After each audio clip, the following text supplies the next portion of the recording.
takes your damn soul, rips it inside out, and then they say, now we're going to start. It allows me to express where I was at a point of my life. If I don't give you all of me, why the hell am I here?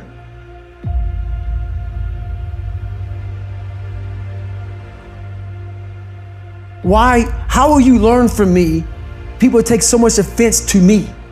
You will never learn from people if we always tap dance around the truth. We tap dance around the truth by finding the right words so I don't hurt you because you have thin skin. No, tighten up, people. It's okay. Trust me, it's okay. You might be called nigger one day. It's okay. You might be called some Jewish word or gay word. It's okay. Let them call you that. What are you going to do now? They don't own your life. How are you going to control that now? How are you going to flip it upside down and say, Roger that, now I'm going to harness it, and you'll read about me years from now? How? That's the question. How are you going to do that? Thicken your skin. Become more of a human being. Don't be afraid of the reflection in the mirror, because that's all you can be afraid of. Once you overcome the reflection in the mirror, you've done it. I love that, man. You once said that if you were growing up in this generation, that you would have a field day because you would take their souls. What did you mean by that? The younger generation quits. Not everybody. So I gotta put that. People get their butt hurt. So not everybody. Most of this generation quits the second they get talked to. You did this wrong, or they get yelled at. It's so easy to be great nowadays, because everybody else most people are weak. This is a softened generation. So if you have any mental toughness, any ability, if you have any fraction of self-discipline, the ability to not want to do it but still do it. People have a hard thing understand. I hate to run. And what makes me so crazy, it doesn't anymore, is people go, well, why do you run if you hate it?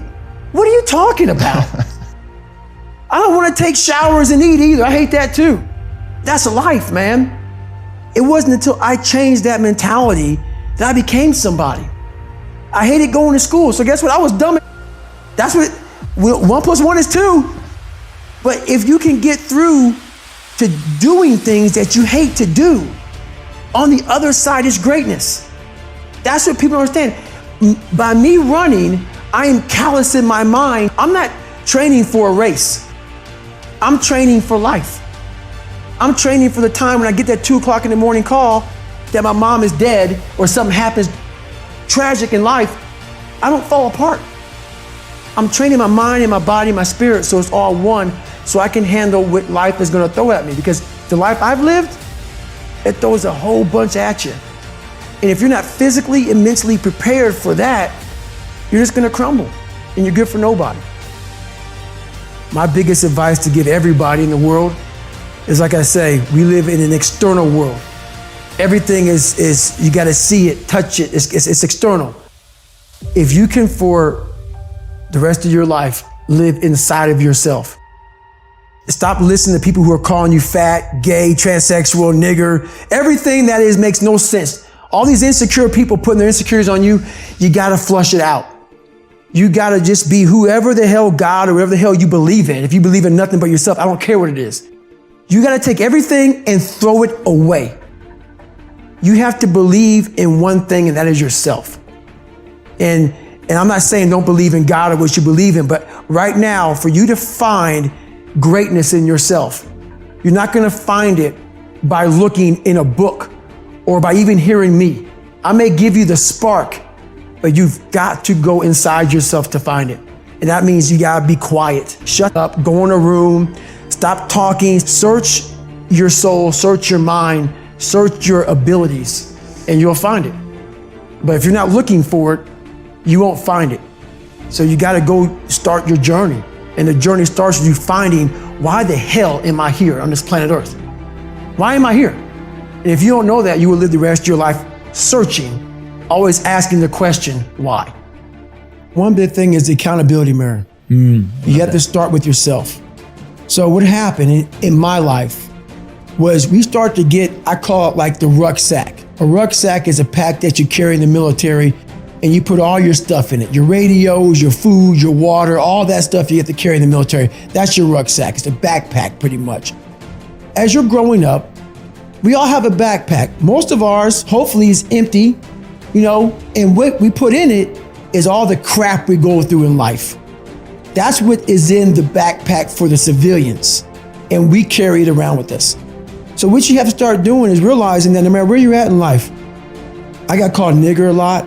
My dad abused me, learning disability, stutters, immaturity, insecurities, self-doubt, so much crap on top of me. So much stuff. I lied a lot to create friends. So much stuff was in my backpack. No one's coming back to help me. So it starts with that person in that mirror. You have to realize you are on your own now. And whatever else you believe in, I don't care what you believe in, but on earth, it's a very lonely journey.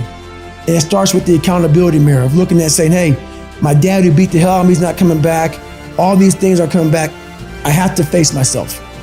And you have to own all those things that people may have done to you. Now it's yours. You got to own it. And it's yours now to fix the problems that people did to you. It makes no sense. It's not fair. I get it. But if you live in that woe is me mentality of guess what? My dad did this to me. My mom did this to me. People who bullied did this to me. You're going to always live right there. You have to figure out ways to move forward because you're not coming back. And it starts with the mirror. And I call it the accountability mirror in the book. We live in a world now that's so kind. We find the kind way around everything. Like if you don't look good, I have to find a kind way of saying, I don't like your shirt. That's not the approach. If that's the approach you're looking for, that book is not for you. Can't hurt me is not for you. The approach you have to take, at least I took, you take whatever approach you want. The conversation had to be a real honest conversation in the accountability mirror of, guess what? I was fat. Don't find a kind word to say that, you know what? I've gained some weight. No, you're fat. When I couldn't read, not like, hey, you have a learning disability. No, I cannot read. I have a 4th grade reading level. I'm struggling. And sometimes I call myself stupid. Not in a way to put myself down. So don't take it like, my God, those are so hurtful. Yeah, they're hurtful. Dishonest. The conversation has to become an honest conversation of where you're at mentally. Where am I at mentally? I feel like I'm falling behind in school. I'm lazy. My house is a mess. You have to look at what it is and call it what it is. Don't find words to make yourself feel better, because so we hang around people that make us feel better, that tell us what we want to hear, not what we need to hear. And so we stay away from those people. And we stay away from those people, like our internal dialogue becomes that kind, it's okay. It's not okay. So that's where it starts. It starts with that accountability of it's not okay anymore. This can no longer be okay. And calling yourself out for exactly what you are and exactly how you need to fix it.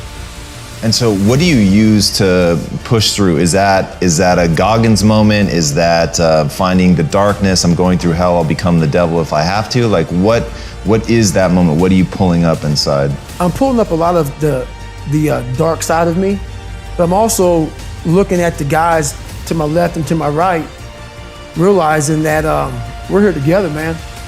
And I have to be strong for them, and they gotta be strong for me. A lot of people, either you like me or you don't, even in the SEAL teams, but when you get to that door or you get on that mission or you get in that op, all that out the door, man. You do it honestly. I mean, people say all the time in these movies, you really out there fighting for that guy beside you. And you can't be a coward. Because you know what, and this is how I look at everything I do now in life, and this sums it up. I hated jumping out of airplanes. I hated shooting guns. I hated the job as a Navy SEAL. But I did it because I wanted to change myself. Do you use that in civilian life? Like, do you still employ I'm gonna attack it, I'm gonna take their souls? Like, how does that play out in a non-combat zone? It still works for me in life as far as attacking things. because no matter what I want to, no matter what avenue I choose, I want to be the very best. And the very best may not be I'm number one. The very best is, did I leave everything inside of me out there? So attacking is not like, oh, I want to win this or win that or be the best. The best is I'm running against myself in everything I do, and that's what I attack. I attack myself. I'm always questioning myself.